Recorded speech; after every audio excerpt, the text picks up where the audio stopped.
The News Line. Hello and welcome back to People's TV. In today's video commentary, we want to highlight a reality that leftists and pro-Hamas voices would rather keep hidden. An old proverb says, "Sleep with dogs, wake up with ticks." Qatar made its bed with dogs when it openly harbored Hamas leaders, shielding them under the guise of international law that one sovereign nation cannot attack another.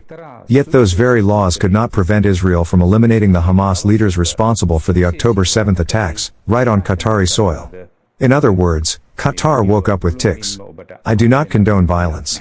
However, in this case, Qatar brought this outcome upon itself, and it deserved it. The broadcast of Ismail Haniyeh's speech from Qatar, though not recent, still stands as proof. By allowing the leader of Hamas to address the world from its soil, Qatar exposed its role as a safe haven for terror. This was not just a political gesture, it was a statement of allegiance. That broadcast continues to echo today, showing why Qatar cannot escape the proverb's truth. Sleep with dogs, wake up with ticks. Those who condemn the airstrike on Hamas leaders, who had turned Qatar into their personal safe house, do so on the grounds that it was an attack on a sovereign nation. Yet the strike did not even target Qatar itself. In contrast, Qatar had no hesitation in providing a platform for Ismail Haniyeh to glorify the October 7th massacre, an attack on Israel, another sovereign state. In case the defenders of Qatar have forgotten, the barbaric Hamas attack on Israeli civilians resulted in at least 1,200 deaths and 3,400 wounded, with another 250 hostages taken back to Gaza. This was not merely a massacre, it was sheer brutality. Eyewitness accounts describe horrific acts, including victims' hearts being ripped out and eaten while still beating. There were also reports of rape and cannibalism throughout the attack. The sheer savagery of these actions underscores the scale of the atrocity. The so-called sovereign state of Qatar had the audacity to let one of the masterminds behind the massacre to glorify and condone that barbaric act while living in their soil. They allocated airtime for his hate speech in one of the main national TV channels. Did you know Qatar has been one of Hamas' key financial backers? Since 2012, it has transferred over $1.8 billion to Hamas-controlled Gaza. Between 2018 and 2023, Qatar reportedly sent around $30 million per month to Hamas, often coordinating with Israeli authorities. While these funds were officially intended to subsidize government salaries and provide humanitarian aid, the reality is that much of the aid rarely reaches the civilians who need it most. Further, Qatar's so-called mediator role is deeply hypocritical. On one hand, it actively funds and shelters Hamas, providing haven to leaders responsible for horrific attacks.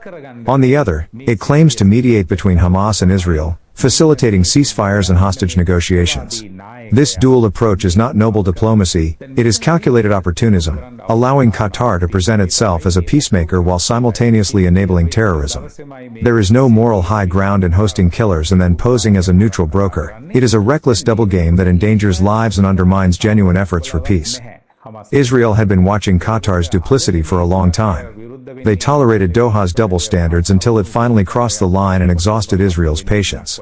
At that point, Israel took decisive action. It is important to stress that Israel targeted the Hamas leaders sheltered in Qatar, not the Qatari government or its civil society. Yet the truth remains, Qatar is a terrorist state. Just like Hamas, which hides behind disguises as doctors, journalists, or UNRWA humanitarians while remaining terrorists at the core, Qatar too pretends to be a mediator when it suits them. Beneath the facade, it remains a state that empowers terror. Unfortunately, certain media outlets in Sri Lanka refuse to address the real issues and instead continue blaming the state of Israel. Just a few days ago, Hiru TV claimed that former President Donald Trump was displeased with Israel for targeting Hamas leaders on Qatari soil. Let me make this clear, don't spread lies to appease radical Islamists in Sri Lanka. Trump has not issued any statement condemning Israel's attack on Hamas leaders in Qatar. In conclusion, Israel's strike on Hamas leaders in Qatar was not only justified, it was long overdue.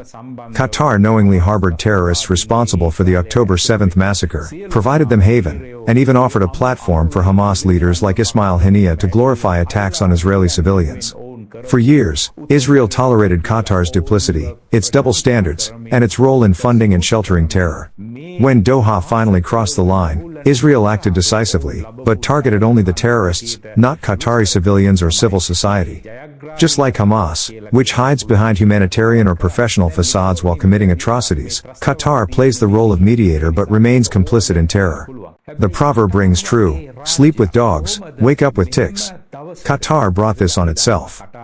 If this report helped you see the situation on the ground clearly, don't keep it to yourself. Like, share, and subscribe to People's TV, where truth has no agenda, and facts speak louder than spin. Subscribe us for more details.